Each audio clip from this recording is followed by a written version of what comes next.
여러분, 리눅스 써보셨으면 루트라는 말 다들 아시죠? 이게 뭐냐면요.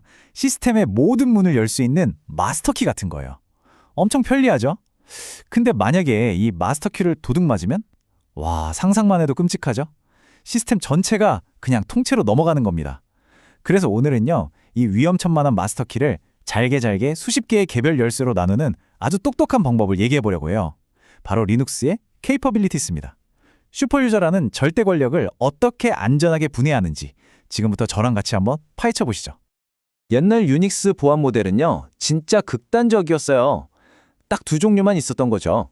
자, 왼쪽을 보세요. 일반 사용자는요, 거의 아무것도 할 수 없는 그냥 꽉 막힌 상자 안에 갇힌 신세예요. 근데 오른쪽의 루트는 어떻죠? 왕관까지 쓰고 있잖아요. 그냥 뭐든지 할 수 있는 전능한 신 같은 존재였어요. 수십 년 동안 이런 식이었어요. 모든 걸 다 하던가 아니면 아무것도 못 하던가. 바로 이 전부 아니면 전무라는 단순한 생각에 아주 치명적인 약점이 숨어 있었던 겁니다. 자, 여기서 이제 근본적인 질문이 생기는 거예요. 아니, 어떤 프로그램은 그냥 딱 하나, 아주 사소한 특별 권한 하나만 필요한데 그럼 어떡하지? 이런 상황인 거죠. 예를 들어 그냥 작은 쪽문 하나만 열면 되는데 그 문 하나 열자고 시스템 전체를 여는 마스터키를 통째로 넘겨줘야 한다? 이거 뭔가 좀 이상하지 않으세요? 이게 바로 오랫동안 리눅스 보안이 안고 있었던 아주 큰 딜레마였어요. 네, 그래서 첫 번째 섹션에서는 바로 이 문제를 좀 더 파고들어 볼 겁니다. 전부 아니면 전무, 이 슈퍼유저 모델이 도대체 어떤 근본적인 보안 결함을 가지고 있었는지 한번 제대로 짚어보죠. 가장 대표적인 예가 바로 핑이랑 웹서버 HTTPD예요. 핑은 네트워크 상태를 보려고 특별한 통로, 로우 소켓을 써야 했고요. 웹서버는 다들 아는 주소인 80번 포트를 써야 했어요. 둘 다 일반 사용자는 못 쓰는 일종의 VIP 전용 통로인 거죠. 근데 옛날에는요, 이 작은 VIP 통로 하나 쓰자고 프로그램 전체에다가 setUID 루트라는 말하자면 루트 임명장을 조회했어요. 잠깐 실행되는 동안 시스템 전체를 지배하는 루트의 힘을 그냥 통째로 빌려주는 거나 마찬가지였죠. 정말 위험천만하지 않나요? 이런 방식은요, 보안 분야의 거의 황금률이라고 할 수 있는 최소 권한의 원칙을 그냥 정면으로 위반하는 거예요. 이 원칙은 아주 간단하고 명확해요. 딱 필요한 만큼의 열쇠만 줘라. 절대 마스터키는 주지 마라. 이거거든요. 그러니까 프로그램은 자기가 할 일을 하는데 필요한 그 정확한 권한만 가져야지 그 이상은 단 하나라도 가지면 안 된다는 거죠. 아니 근데 이게 왜 그렇게까지 위험할까요? 자, 한번 상상해 보세요. 만약에 저 핑 프로그램에 버퍼 오버플로우 같은 아주 작은 버그, 그러니까 작은 구멍 하나가 있었다고 쳐요. 그럼 공격자는 바로 그 구멍을 파고들어서 루트 권한을 꿀꺽 삼켜버리는 거예요. 그리고는 시스템 전체라는 거대한 금고를 그냥 활짝 열어버리는 거죠. 저 작은 쪽문 하나만 열어주세요 했는데 금고 비밀번호까지 다 알려준 꼴이니까요. 이건 뭐 공격자한테 어서 오세요 하고 초대장을 보내는 거랑 똑같죠. 상황이 이렇다 보니 리눅스 개발자들이 더는 안 되겠다 싶어서 칼을 빼든 거죠. 이 위험한 구조를 뜯어 고치자 하고요. 그게 바로 저희 두 번째 주제, 슈퍼유저의 해체입니다. 이 거대한 권력을 잘게 부숴버리는 말 그대로 권한의 혁명이 시작된 겁니다. 그 해결책의 핵심이 바로 이겁니다. 리눅스 커널 개발자들이 뭘 했냐면요. 그 크고 무겁고 위험했던 루트라는 마스터키를 그냥 망치로 깨부숴 버린 거예요. 그리고는 약 40개의 아주 작은 개별 열쇠들로 다시 만들었어요. 이걸 우리가 케이퍼빌리티라고 부르는 거고요. 이제 더 이상 모든 문을 다 여는 만능 열쇠는 없어요. 그냥 각 문에 딱 맞는 자기 열쇠만 존재하는 세상이 온 거죠. 자, 그럼 구체적인 예를 한번 들어볼게요. 바로 캡넷러라는 열쇠입니다.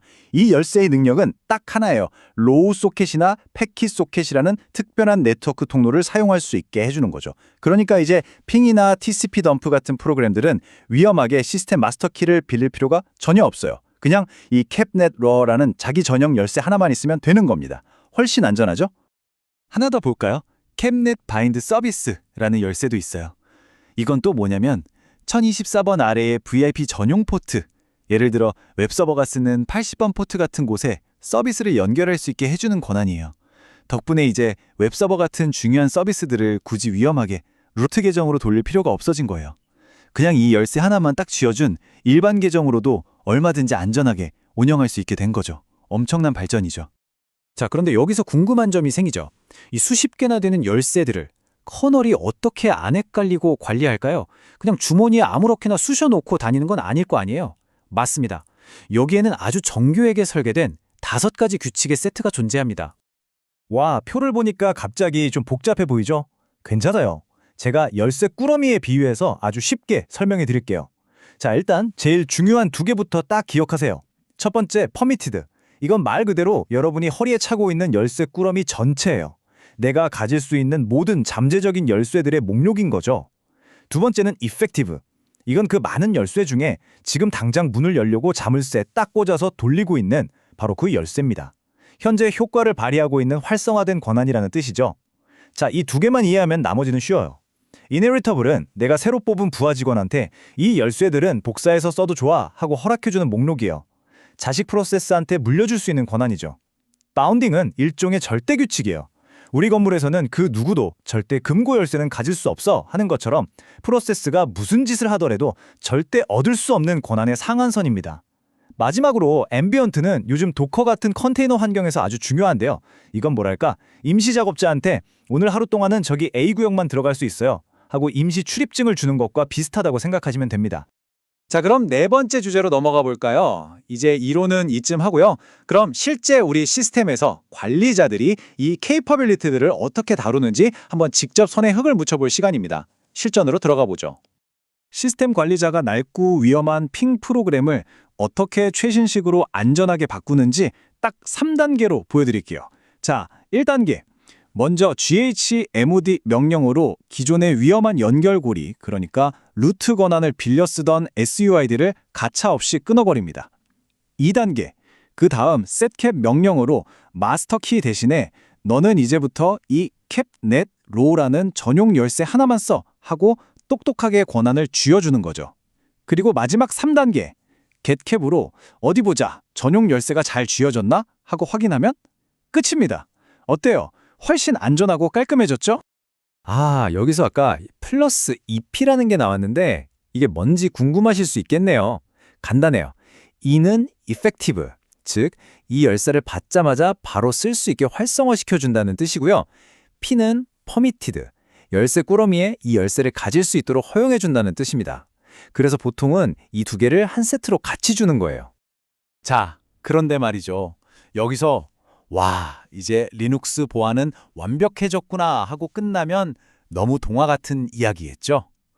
리눅스 케이퍼빌리티가 정말 엄청난 발전인 건 맞지만 모든 문제를 해결해주는 마법의 은탄환 같은 건 절대 아니에요. 그래서 마지막 주제는요, 바로 이 새로운 기술이 역설적으로 만들어낸 또 다른 종류의 위험에 대한 이야기입니다. 보니까요, 몇몇 열쇠들은 그 자체가 거의 작은 마스터키나 다름없더라고요. 예를 들어서 만약 공격자가 캡셋 UID라는 열쇠를 훔쳤다? 그럼 스스로를 루트로 변신시킬 수가 있어요.